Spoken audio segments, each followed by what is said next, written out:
Police reports say that in late 2011, a Phillips Exeter teacher, who, by the way, is also an alum, told the school about an incident involving Richard Schubart and another student in 1977. Now, those reports say the woman involved told police she was 18 at the time and the relationship was consensual and no charges were filed. 4 years later, a separate report involving another student tells a different story.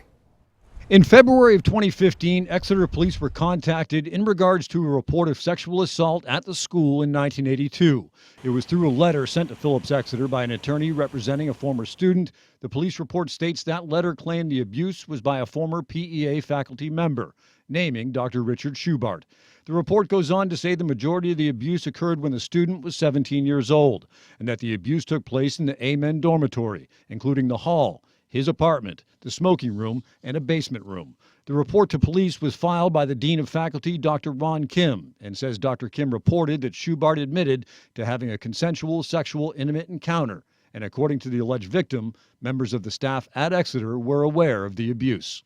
And I think that would affect a lot of parents who want to send their children there. They may think twice about it, and that's probably why they didn't want this to come out. Catherine Prudhomme O'Brien is among those who are outraged that the school failed to notify the public about the cases until a media outlet inquired about them in March, and wants the Department of Justice now to get involved. She feels the principal at the time, Tom Hassan, and other Phillips Exeter officials put students at risk by staying quiet.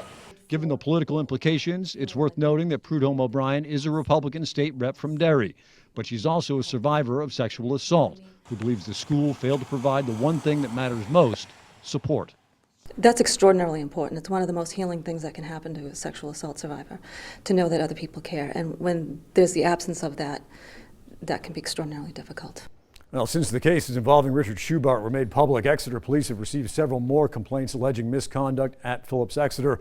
Meanwhile, the school says it has hired a law firm to conduct a review of its procedures. Reporting live, Josh McKelvin, WMUR News 9.